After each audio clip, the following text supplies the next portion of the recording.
નવસારી શહેરમાં ધારાસભ્ય અનંત પટેલની આગેવાનીમાં ન્યાય યાત્રા યોજાઈ।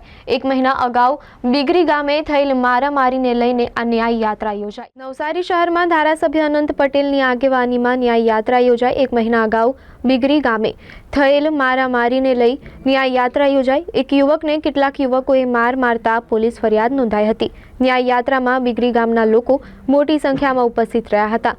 નવસારી સર્કિટ હાઉસથી એસપી કચેરી સુધી ન્યાય યાત્રા યોજાઈ હતી। નવસારી ડીવાયએસપી ને આવેદનપત્ર આપી ન્યાયની માંગ કરી। આરોપીઓ જેલમાંથી છૂટીને ફરી ધમકી આપતા હોવાનો આવેદનપત્રમાં ઉલ્લેખ કરાયો હતો। ગણદેવી તાલુકાના બિગરી ગામમાં ગત રોજ મોટી ધમાલ થઈ હતી। ગુંડા તત્વો દ્વારા જેનિલ કુમારને અને યશ કુમારને ખૂબ માર મારવામાં આવ્યો હતો। 28 દિવસ સુધી પોલીસ સ્ટેશનમાં રાખવામાં આવ્યા હતા, પરંતુ એમના પર જે કલમ લગાવી જોઈએ કલમ પોલીસ તંત્ર દ્વારા લગાવવામાં આવી નહીં હતી। ત્યાંના પીઆઈએ ગમે તેવું ન શોભે એવું વર્તન કરીને કોઈ પણ જાતની કલમ જે ગુંડા તત્વોને લગાવવામાં આવી નથી। જે છોકરાઓને માર્યા છે એ છોકરાઓની ગાડીને ડિટેન કરી લીધી છે, પરંતુ જે છોકરાઓ ગાડી પર મારવામાં આવ્યા હતા એની એક્ટિવા અત્યારે બી છૂટી દોડ છે, એને પણ ડિટેન કરવામાં આવી નથી। કંઈક ને કંઈક જગ્યાએ અહીંના યુવાનો સાથે અન્યાય થાય છે અને અન્યાયના વિરોધમાં ન્યાય મેળવવા માટે રેલી સ્વરૂપે અમે એસપી કચેરીમાં આવેદનપત્ર આપ્યું છે।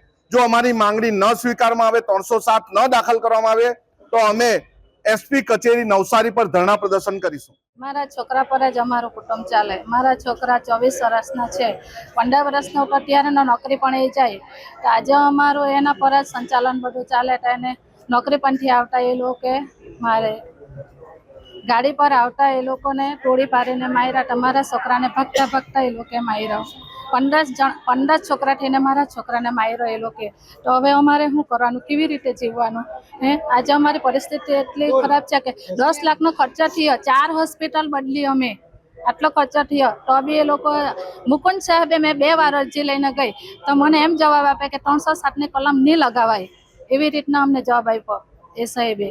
તો અમારે હવે શું કરવું? એમને એમ બી કીધેલું અમે અમારા તમે શું ન્યાય કરવાના? આવી રીતે જ આ લોકો કાયમનું કર્યા કરે, ગુંડાગીરી કરીને કાયમ એ લોકો 10 થી 15 જણા છે, કાયમ વ્યસન કરીને 4 રસ્તા પર બેસે એ લોકો કાયમના ને અમારે આખા ફળિયાના છોકરાને એ લોકો રોકે ગાડી પર, તો અમે કેવી રીતના જીવવાનું? તમને ન્યાય જોઈએ હવે।